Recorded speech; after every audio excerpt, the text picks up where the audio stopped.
What if a former U.S. congressman started to tell you a secret about a presidential assassination, but died before revealing the whole story? It's a turn of the century whodunit next. 407 years ago, our fathers brought forth on this continent a new nation, conceived in liberty and dedicated to the proposition that all men are created equal. Now we are engaged in a great civil war, testing whether that nation or any nation so conceived and dedicated and long endured.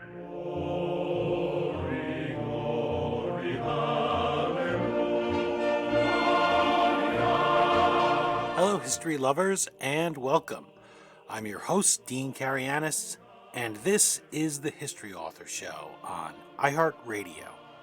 Now, number one in podcasting, thanks to loyal listeners just like you.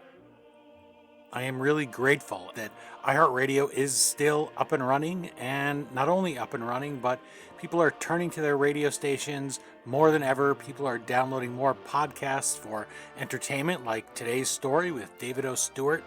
His book is The Lincoln Deception, a Fraser and Cook historical mystery.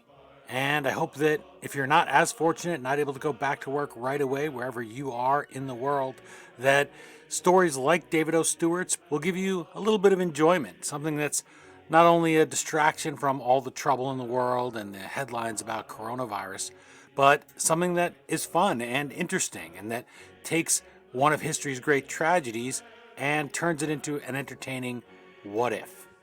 The audio you heard there at the top was a gentleman named William F. Hooley. He was reading the Gettysburg Address as captured on an Edison cylinder in the year 1898. In this episode, our time machine travels back to the deathbed of Congressman John Bingham, who was a real man, although this is a fictional story. He prosecuted the conspirators who plotted the assassination of President Lincoln. The 16th president had already belonged to the ages for 35 years by the time Bingham makes the deathbed confession. That's the fictional kickoff point for today's novel. It's a secret that could tear the nation apart just as it's reuniting over victory in the war with Spain. His Holmes and Watson team features the white Dr. Jamie Fraser and African-American former baseball player Speedwell Cook. We've spoken to David O. Stewart before. We talked about his nonfiction books. Those are American Emperor, Aaron Burr, the man who shot Alexander Hamilton. And before that, we talked about Madison's Gift, 5 partnerships that built America. You can find those conversations in our archives. And if you're interested in the Civil War period, you can also pick up David O. Stewart's timely book. It's called Impeached, the trial of President Andrew Johnson and the fight for Lincoln's legacy. Visit davidostewart.com for more, and you can find this prolific author's many other titles. Those include The Summer of 1787, The Men Who Invented the Constitution. He's also an accomplished attorney and really a Renaissance man. I like the fact that he decided, hey, I'm going to write some fiction, I'm going to write a mystery here. And then he appeared in a documentary. It's called Going to the Devil, the Impeachment of 1868. It's part of the Great Courses program at Hunter College, and I was privileged to go and see a premiere there before the world all went into lockdown, and it was really enjoyable, really well done. They employed some animation and illustrations for some of the major men that were involved in the impeachment of Johnson. You definitely want to check that out if you have a chance. People are watching a lot more documentaries right now too, and I think that's a good thing, especially when they're as quality productions as Going to the Devil. Well, now that we've set our stage for a mystery built around the most infamous assassination in American history, let's join David O. Stewart and dig into The Lincoln Deception.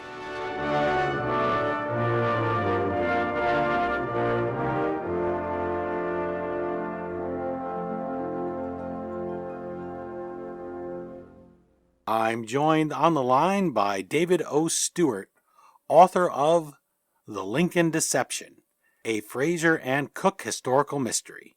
Thank you so much for making the time to chat with me on the History Author Show. My great pleasure to talk to you. We usually catch up to chat about your nonfiction work, which I enjoy very much, and I can see where, even written between the lines of books such as Madison's Gift, that you could have a verb for fiction because history is telling stories. That's part of history, right? Story is half the word. So that's what you do here. You are researching, and in your author's note for the Lincoln Deception, you write that something in a biography of Congressman John Bingham sparks your imagination. So let's go back to the start of your book. Describe that moment of inspiration.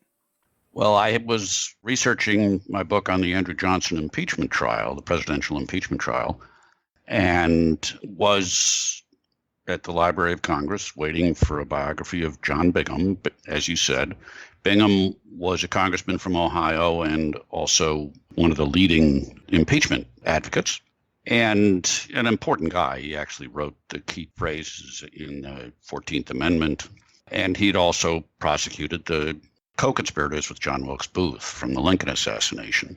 So I ordered this one biography of him. There was only one at the time, fairly obscure work, and it came to me as classic Library of Congress form, coated with dust. Obviously, nobody had looked at it since they received it 20 years before. Huh. I read through it, and, there was some useful stuff in it, but there was this one paragraph that just grabbed me by the lapels and shook me and said, in which he relates a story which had come down in the hometown of Bingham, which was Cadiz, Ohio, with the family of his doctor.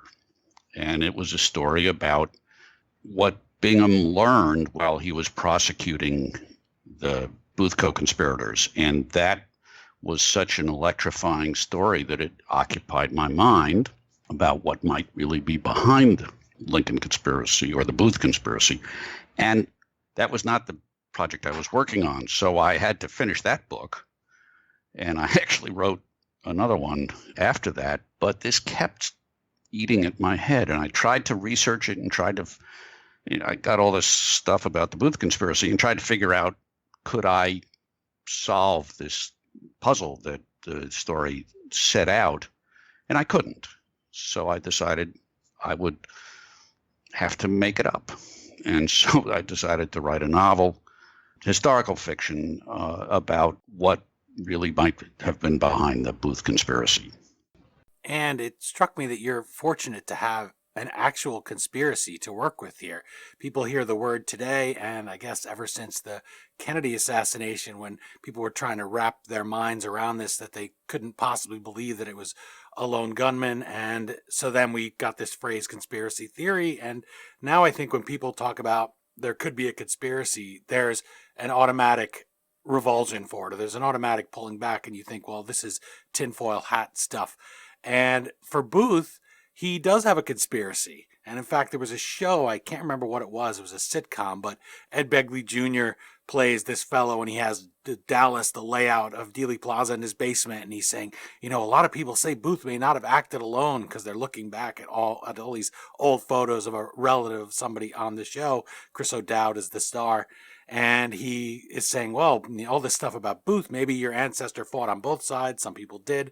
And I'm sitting there saying, well, he didn't act alone, at least in the sense that he did have conspirators. He did try to do more than just assassinate the president.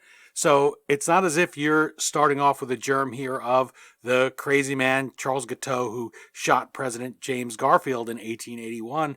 You have a real conspiracy here. You have a real group of people conspiring to assassinate Abraham Lincoln, to decapitate the government by killing other people in the government. So lay out that plot for us where the real history ends, at least what you could find in your research, and then where your jumping off point is. Well, there are several elements of this. And what Bingham had said to his doctor by the family story in this family, the doctor's descendants, was he had learned this terrible secret about the conspiracy, which he was never going to tell anyone.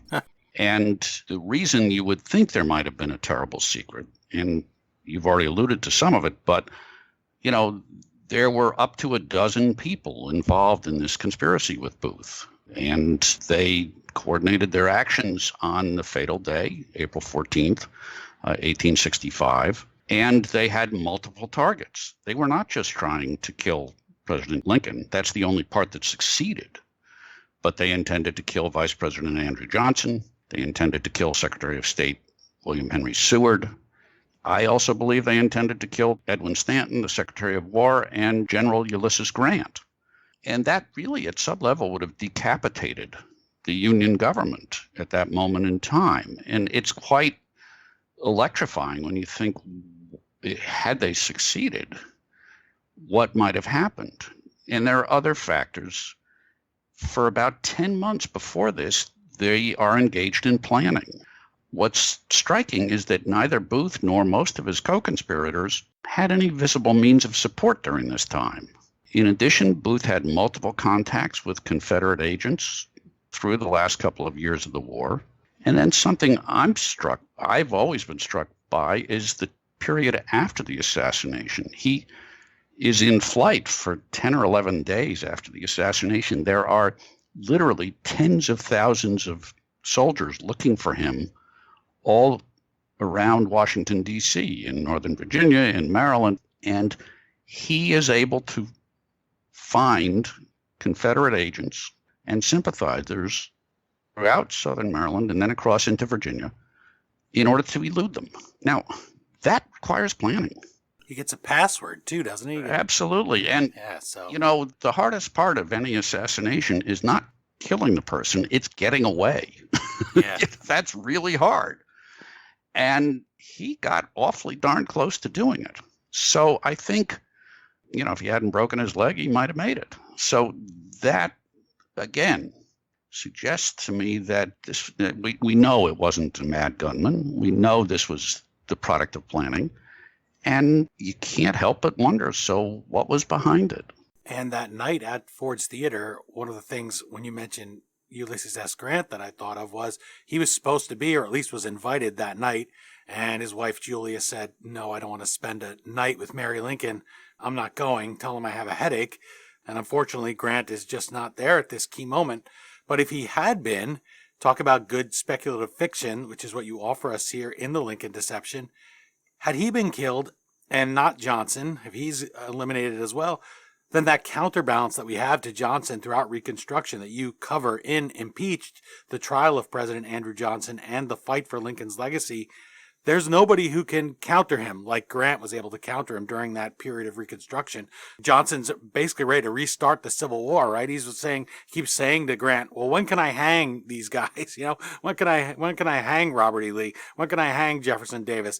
And Grant's telling him, no, I gave them my word. They surrendered. This is what's going to happen. He has the weight, or as we say today, gravitas. He can hold Johnson back. He can move troops around. He can prevent him from giving in to the dark impulses that Johnson had in abundance. So it's not as if it was really a crazy thing. We hear many of these conspiracies like Smedley Butler. Were people trying to get him and install him as a fascist dictator in World War II? Well, a lot of pieces had to fall into place for that to have happened. It's sometimes just the crazy ranting of people in a bar. Hey, if we did this, and maybe this, and maybe this, and then all this could happen. These guys really planned this. And so I can see that gnawing away at you. And then you take this step, you design this team, and you decide, I'm gonna let my imagination take me away.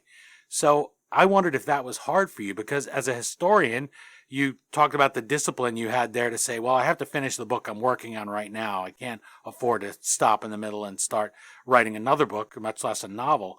So how did you get out of that headspace and say, hey, I'm going to let my imagination run wild?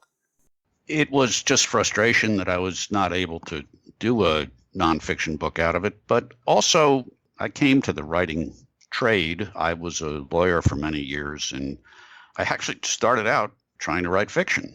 And that didn't really take off in a massive way. So I was then moved into writing history. So I always had that itch that I wanted to scratch to write fiction. So it wasn't that big a shift to do this as a fictional treatment. And I knew enough about the episodes and the characters who were involved to put that together. And it turned out to be just a tremendous lark. I do enjoy the opportunity to write dialogue. That's something you never get to do when you're writing straight history. occasionally you have a transcript, but I mean, you can't fix up anything in the Right. transcript. You just got to go with it. People can't be smart Alex unless they really were in real time. So you get a chance to engage in a little play and cast lights on parts of these individuals' characters that you understand as a researcher, but it's just liberating to be able to show them. And to be honest, making up a fictional character is a lot of fun. Well, one novelist said, it's daydreaming for a living. Yeah, you get to play God a little bit. Let me make this guy. Let me put them together. Let me design him and move him around. If you've seen the movie Stranger Than Fiction with Will Ferrell, I just thought that was a really clever device, and it's a funny, almost a farce of a movie, but he realizes he's the character in somebody else's novel. Emma Thompson is this novelist, and Right. all the things that he goes through in that, and he goes to Dustin Hoffman and says, well, I'm hearing this voice in my head talk in the third person omniscient, Dustin Hoffman identifies it as. And that's the role that you get to play here. And it brings me nicely into my next question, which is about how you go about designing these two characters. You have a physician, Dr. Jamie Fraser, and he teams up with Speedwell Cook, who's an African-American ball player. They take us through the Lincoln deception. There's naturally, I'm sure, going to be some conflict there that you want to bake in, but you want to be true to the facts of contemporary relationships. So how do you go about capturing that realism and avoid stereotyping Cook in the era of minstrel shows, but also not make people unsympathetic to your doctor, who probably shared a lot of the views of his time if he was a real person? It was one of the challenges, and I said it for myself. I wanted to create an interracial, biracial team. And, I knew that I had the doctor as a character. He's the guy who hears the confession by Bingham on his deathbed. So what else can I do with him? But I wanted a teammate with him, partner, largely because they could talk to each other, and it doesn't all have to be in their head. And you can bring people with different talents and different insights to the problem. And so I had to sort of scrounge around. And since I'm a history person, I looked, who was in Eastern Ohio at that time, who was interesting, and stumbled upon a real guy, this fellow Moses Fleetwood Walker, who was the last black man to play professional baseball in what was then the major leagues, who was driven out by the white players. In fact, there had been a number of African-American ball players who were all driven out, and Fleet was just the last guy to hang on. And he was an educated man. He had been to University of Michigan and Oberlin College. And he was angry, and he spent his life, frankly, after that, as what was called at the time a race man. He was very assertive about the rights of black people. It's a terrible time. The lynchings are happening everywhere, Jim Crow legislation. This is in the early 1900s. And he just raged about it. He wrote a remarkable screed, which is in the Library of Congress. I was able to find it. So I thought, wow, what a great figure. And for him, the Lincoln assassination would have great impact. And that was an opportunity, I thought, also, as you say, to try to explore the relations between the two. My doctor, I made a small town guy with a good heart who was pretty clueless about race issues, was not a particularly integrated community or didn't have a great African-American number of people there.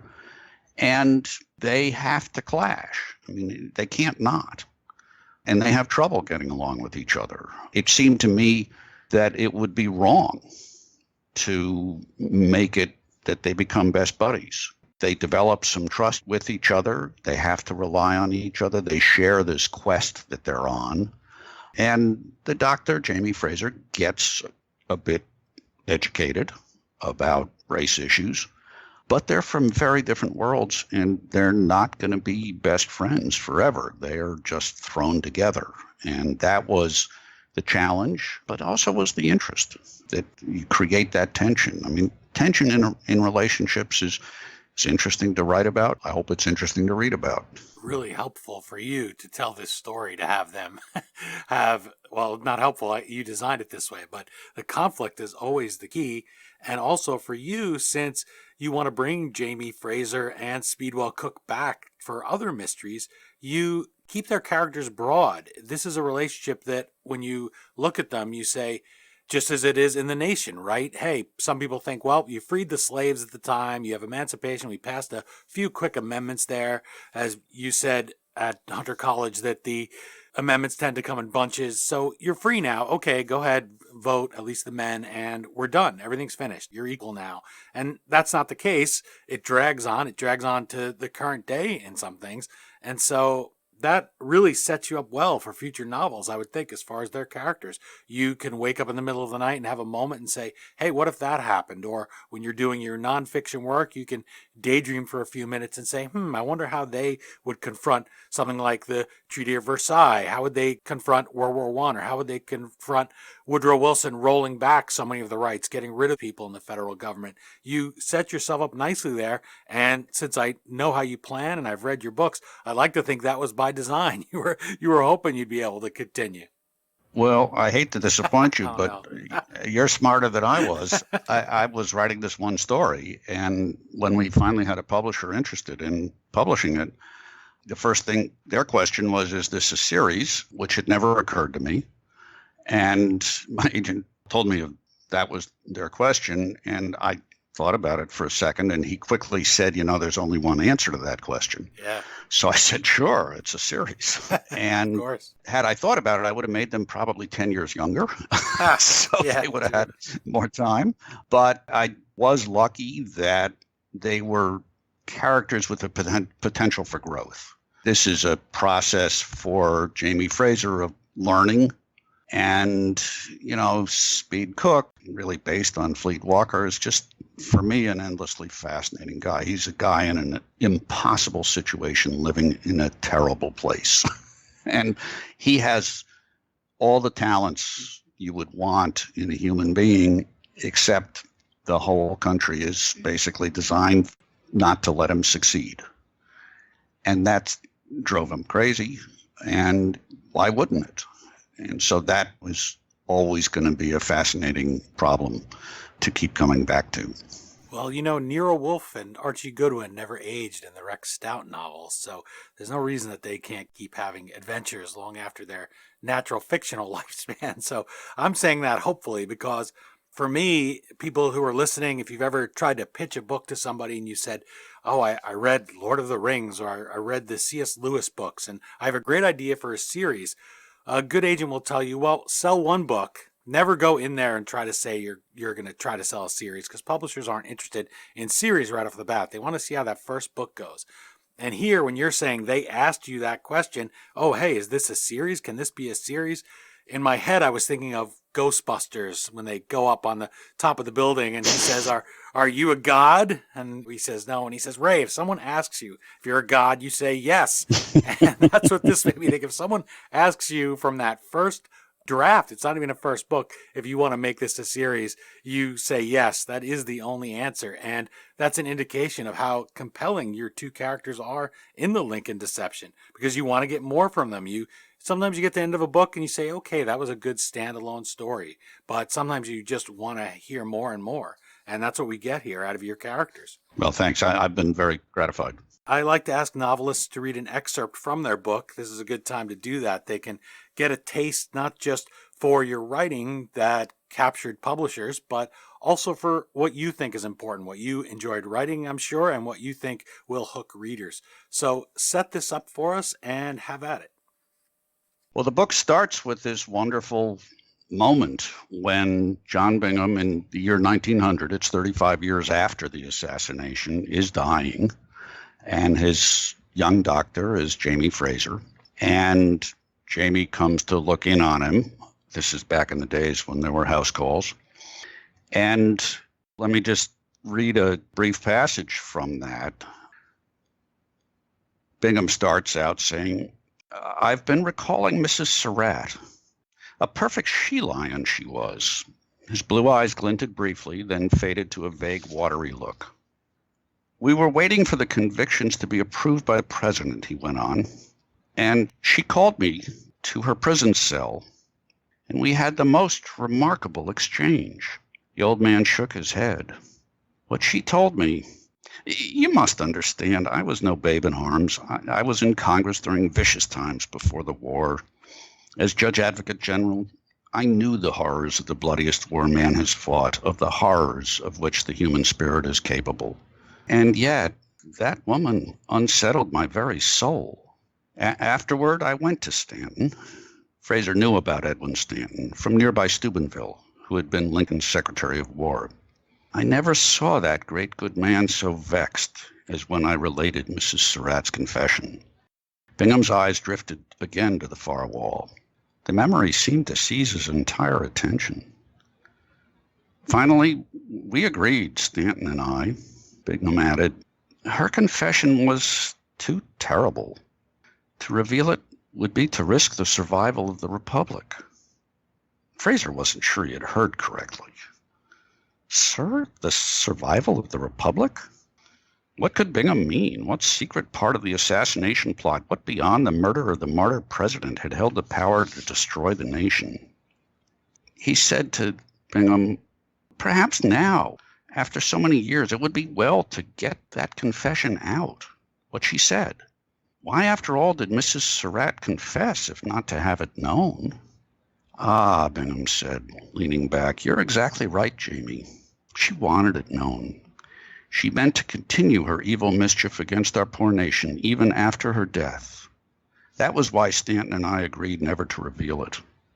I gave my word. Stanton took the secret to the grave. So shall I. And so we did. And that left Fraser and me to figure out, with Speed Cook's help, what the secret was. I love to read old newspapers, and you get a story and you say, okay, they found a body somewhere. There was one recently that I read. They found it by the Palisades Amusement Park, where people would go from the city, come over to New Jersey, enjoy all kinds of amusements. And they found a body, and I'm thinking as the future person, well, okay, I'm going to be able to read your mail and find out, did the husband do it? And no, I find an article after the murder's in about 1920, and I find one in, the last mention of her is in about 1945, and they say she's in a list of unsolved murders in Bergen County, New Jersey. And so I say they never did find it out, and it was a fascinating little story, and those things gnaw at you, and that's why fiction, I think, helps us all who have those moments, and especially a mystery here. I mentioned Nero Wolfe, and the Lincoln Deception is proudly listed, would be able to hold its own up against those mysteries where you're able to solve it and dig through it. And I think it's very cathartic for us, even though it's not usually what you look for when you read fiction. No, thank you. I kicked off my introduction with an 1898 Edison recording from William F. Hooley. That year was key to me in looking at the Lincoln Deception because we have the Spanish-American War. That plays a huge role in uniting the formerly disunited states. John Bingham's fellow Ohio Republican, William McKinley, he tries such healing gestures as he puts a former Confederate, General Fighting Joe Wheeler, in charge of the U.S. troops in Cuba. So by 1900, those are recently healed wounds. And you have, for instance, a woman, and she's there with her son as the troops march through Florida. Tampa is the point that the troops leave from, the Rough Riders and many others. Are these Yankees or are these rebel troops? And says to the child, they're Americans. And so here we have this, and now if you ever put in some spackle, right, the seam is just drying again, from where you've had this rupture. And what a great time to place the Lincoln Deception. Why choose that time, though? Why not do it right after the Civil War, especially since you know so much about Andrew Johnson? You could have had him in there.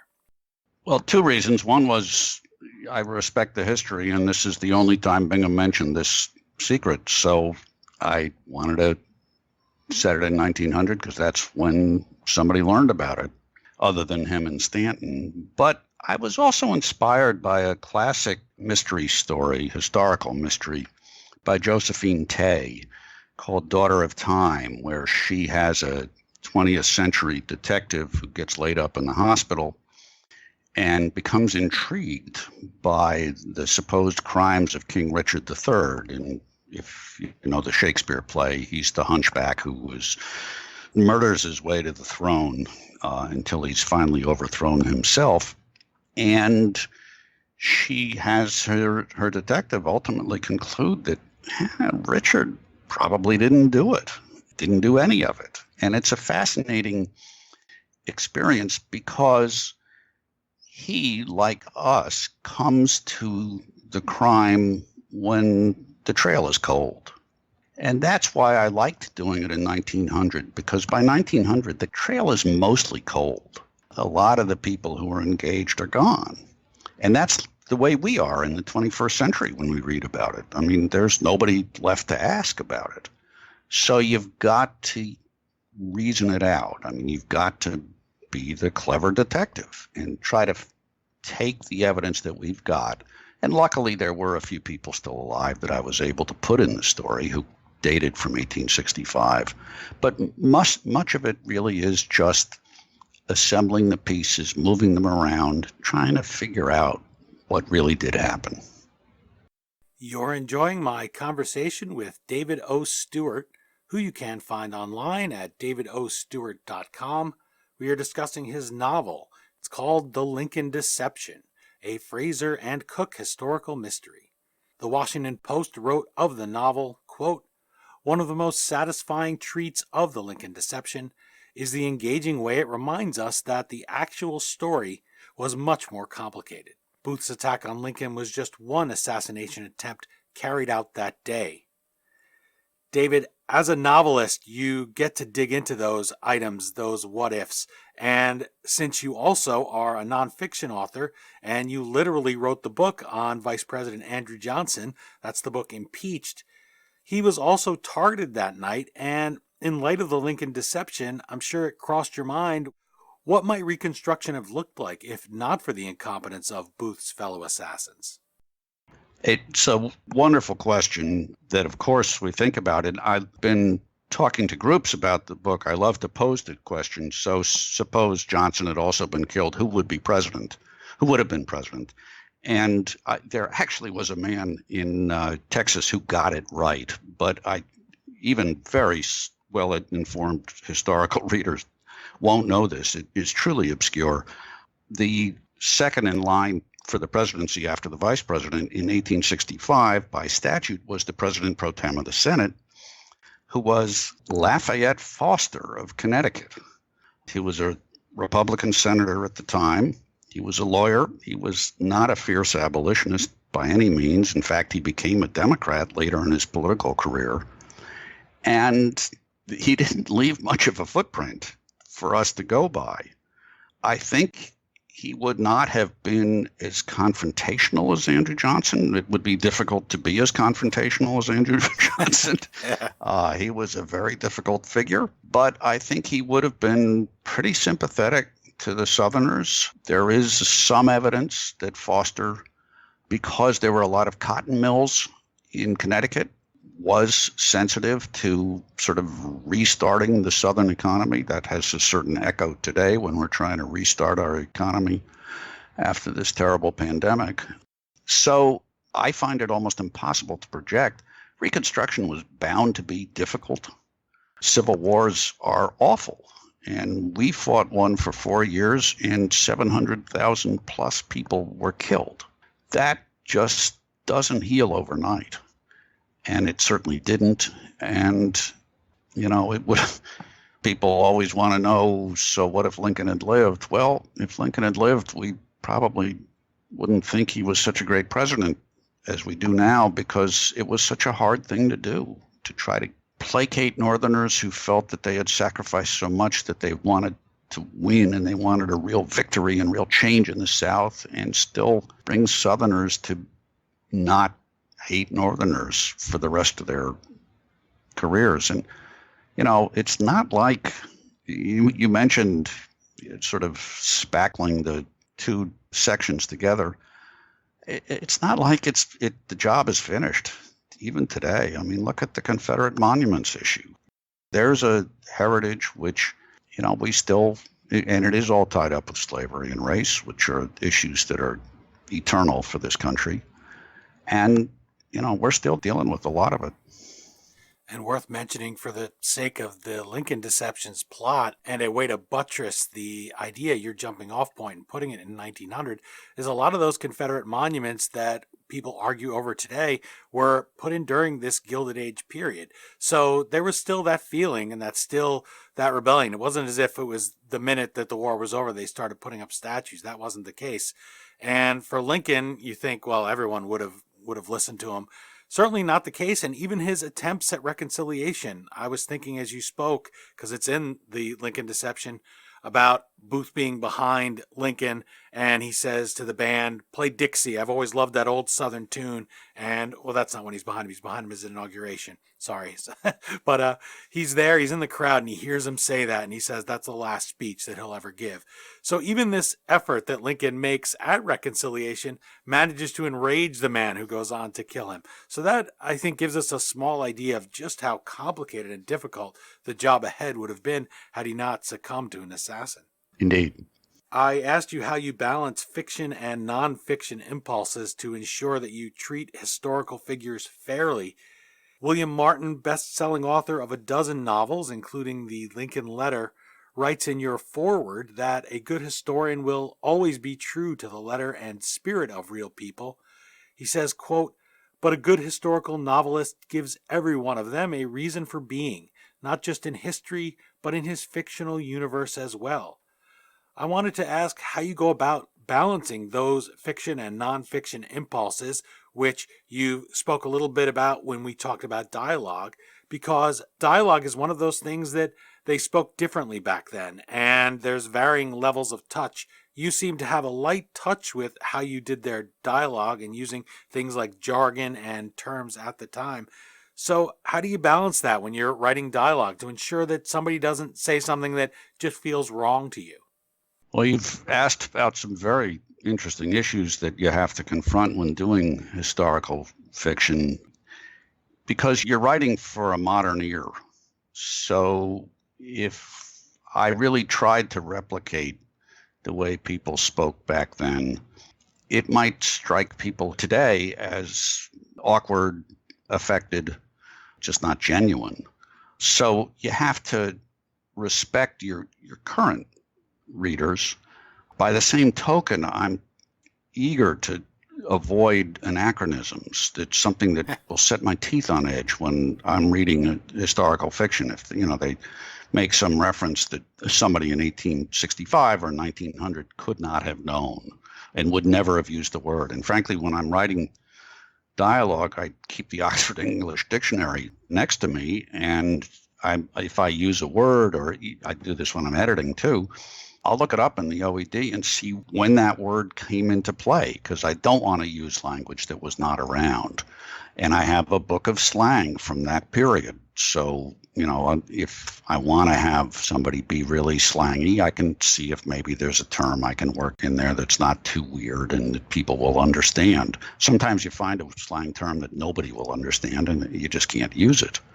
It is a tricky business. Bill Martin makes a great point. You have to respect the history. We know, I always say, you can make up a lot, but Lincoln has to be tall. But you also need to understand, too, that most of history, and this is a writer of history, we know it most of all, is silence. Even somebody like Abraham Lincoln, whose life has been chronicled in thousands and thousands of books, you pick any day in Lincoln's life, and, we just know the barest superficial facts about what happened to him and what he did. And so you can fill in that silence, and you need to do it credibly, and you need to do it with respect for what we know of him. So, I know it was popular for a while, but, having him kill vampires is probably not as respectful as I would be. But it is a fun challenge to meet. He did beat up that werewolf that time, but that was about the closest thing. I guess I missed that part. Oh yeah, it's in that. That's one of those Library of Congress real deep books that nobody ever looked up. But when they reopen, I'll check it out. Sorry, I'm enjoying my own joke way too much. That's okay. But hey, Abbott and Costello met all those guys. So, That brings me nicely to a next question that I wanted to mention, because I love hearing you talk about the mechanics and the way that you struggle with words and doing things and putting the right word and treating these characters with respect. So, were there any people that you would have liked to work into the Lincoln Deception, or at least give them a cameo, but you just couldn't bring yourself to bend real events that far? Well, sure. I referred to a few people were still alive from back then. There were two conspirators with Booth who were still alive, and I was able to get them into the story, and that was great. The key trial witness against Booth, a fellow named Louis Weichmann, was also still alive, and I had a lot of fun with him. And I wanted to get Booth's family involved, which I was able to do, but sadly, he had a number of siblings. I guess there were 6 who made it into adulthood. Or 6 of them, 5 siblings. But the only one who was still alive in 1900 was sadly not Edwin Booth, who was a brilliant actor and the real scion of the Booth acting legacy, and was a staunch Union supporter and was mortified by his brother's actions. He would have been a great character, and I would have loved to have him engaged. But the Booth that survived was Dr. Joseph Booth, or the sibling who survived. And, we know almost nothing about him. He seems to have, tried to avoid the glare of the spotlight his whole life, which after your brother has killed the president, you could understand. It's really not a conversation starter in much of the country.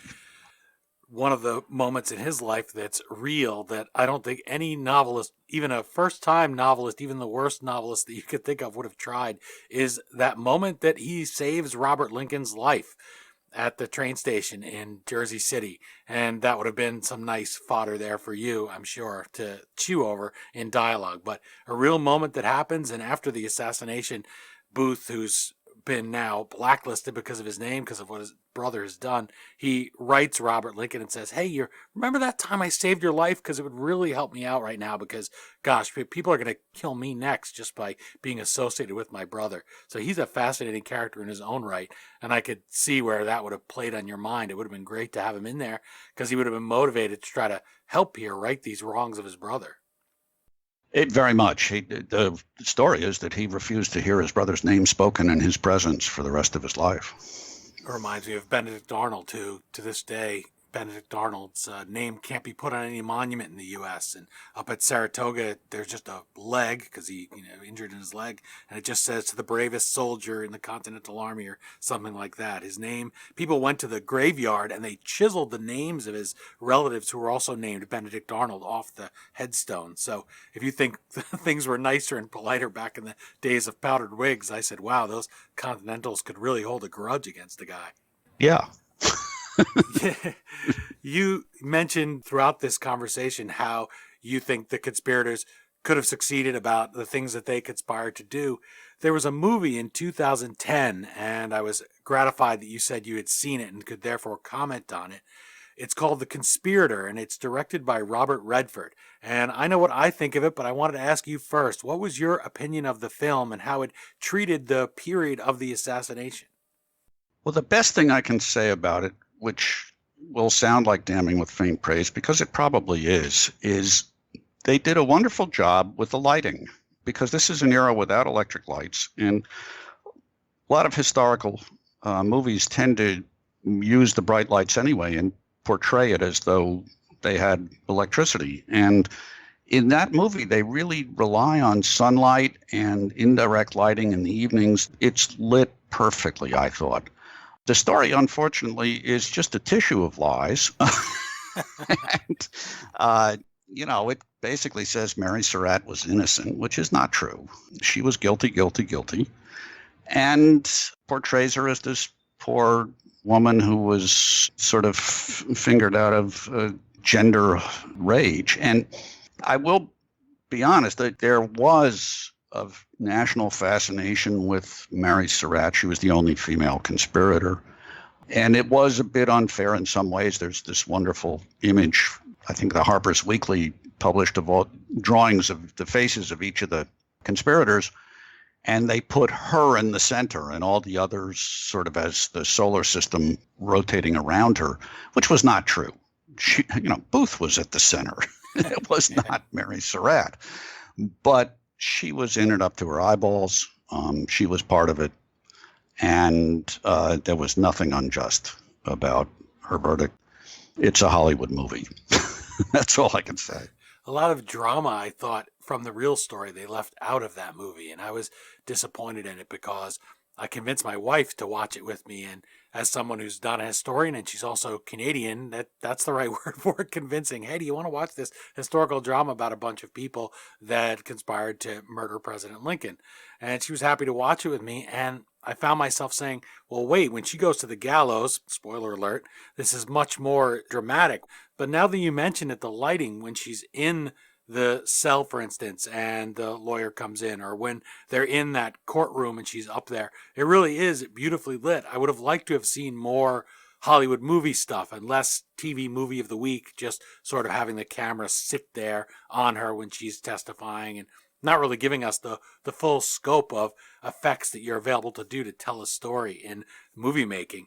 I did like the fact that the actors all seem to be into it. They all seem to get the period. The costumes are also good, I guess, but I feel like I would rather have spent that time reading your novel if I had known that the Lincoln Deception was out there. Then I'd rather sit down and enjoy this fictional take on it than something that purports to be the actual history that's not completely, the names are the same and such, and the end is the same, but claims to be actual history because it wasn't. And it wasn't even a dramatic story. I could see if they'd changed things to be dramatic, take that dramatic license, but they made the real story less dramatic. Well, that is the great sin, of course, which is not merely to be inaccurate, but to be dull. And I think they unfortunately committed that. We have time for one final question, and I'll close by asking about those upcoming books in the Fraser Cook Historical Mystery Series. Those are due out later in 2020, although I guess everything now is a little bit subject to change because of what's going on in the world, and I am certainly hopeful. So let me ask you about that. Give us a sneak peek of the future books and tell us what those novels have in store for our heroes. Well, they will be coming out. It's like 99% sure. I don't see anything that's going to get in the way. On June 28th, we will release The Paris Deception, which is set. You already previewed this at the Paris Peace Conference at the end of World War I. My heroes are in their 50s at this point, and they haven't been friends for the intervening time. They haven't seen each other. I saw no reason to think they would be. But they're thrown back together at this very dramatic moment in world history. And Dr. Fraser is dealing with the Spanish flu, echoes of today. And in particular with President Woodrow Wilson, who's there as the great hero of the day, who got quite sick during the conference. And there's great controversy about whether he had a light case of the flu, which was the official story, or a heavy case of the flu, or whether he had a stroke. So I have a chance to explore that. But I also had a chance through Speed Cook's son, who was a soldier with the Harlem Hellfighters, to explore the continuing tragedy of American racial relations and how we treated our soldiers then, and fold into it a remarkable piece at the end of the peace conference, which people tend to not remember, which is when the treaty was finally done, it was negotiated without the other side. The Germans were never there. And it was presented to the German government, and the Germans refused to sign. And that was sort of a scary time. Were we going to start this terrible war again? And then suddenly, overnight, the entire German government changed. The people changed. And it's, in my view, never been terribly well explained. So that's a great mystery and deception I was able to explore there. And then the third book is The Babe Ruth Deception, which is scheduled to come out in October. I would love it if there was a World Series going on then, but we don't know. And it brings them right back to New York, just a year after the Paris Peace Conference. Speed is promoting a Negro League baseball team. That's when the Negro Leagues got started. And the Babe is having his first 2 years with the Yankees when he really revolutionized baseball. He became the biggest celebrity in the country. And he had this amazing connection to the gamblers who had rigged the 1919 World Series. This, again, is something people have not explored. But the man who was the bagman who paid off the Black Sox, Chicago White Sox players who were called the Black Sox, to fix and throw the 1919 World Series was the producer and the underwriter of a movie that Babe starred in 1920 in New York. And, you know, if you can't throw together the nation's greatest celebrity with an underworld scandal and produce an interesting mystery, you really shouldn't be in the business. So Fraser gets engaged in it because his wife, and we've skipped this, but she comes out of a theater background, so she was involved with the movie. That was just a tremendous amount of fun for me, real busman's holiday to write about baseball and write about the Babe. Well, David O. Stewart, thank you so much for joining me to discuss the Lincoln Deception and for giving us this preview of the continuing Fraser Cook historical mystery series, the adventures that these guys will be going on. I think right away you hooked me, so I would love it if, as you said, a series was going on in the fall and we could talk about that. We talked about Arnold Rothstein with David Petrucia, his book Rothstein, and what a fascinating period, the Jazz Age, to kick it off and give us a mystery to boot in there. Also the Paris peace talks, as you mentioned. If you can believe it, under Wilson here, 20 years later, they will have less advantages, African Americans, less equality under the Wilson administration. And here we have the flu. And hey, here we are dealing with a pandemic again. So that's another layer that you were fortunate to have baked into your novel. I wish you the best of luck with future books. I can guarantee readers will enjoy them, whether they land on the fiction or nonfiction book. If you see David O. Stewart on the cover, at least pick it up and flip through it, or order it on Amazon and check it out. You won't be disappointed. Thanks so much, Dean. Here highly resolved that each state shall not have died in vain, that the nation shall, under God, have a new birth of freedom, and the government of the people, by the people, for the people, shall not perish from the earth. Again, the book is The Lincoln Deception, a Fraser and Cook historical mystery. As always, you can find the Amazon link to purchase your copy at thehistoryauthor.com page for this episode. By buying the book through us, you help keep the flux capacitor on our time machine humming like usual. My thanks to David O. Stewart for joining us and for digging into the infamous plot to decapitate the U.S. government 150 years ago. You can check out our previous interviews with Mr. Stewart in the archives at historyauthor.com, or you can pick up his book, Impeached, about the trial of Andrew Johnson. And let me mention that documentary again from the great courses at Hunter College. It's called Going to the Devil, the Impeachment of 1868. Read more about our guest at davidostewart.com, and you can let us know what you think of the book and the interview on Twitter at HistoryDean, Instagram at The History Author Show, or Facebook.com/HistoryAuthor. That's it for this installment of The History Author Show. I hope you'll join us for our next all-new interview right here on iHeartRadio. And if you're an iTunes subscriber, please take a minute to leave us a review. Well, until our next trip into the past together, thanks so much for time traveling with us today, and have a great week. We still call it Broadway, but what's in a name? Take it from Georgie, it isn't the same. On the east side, west side, things ain't like before. There are tears in the eyes of the regular guys.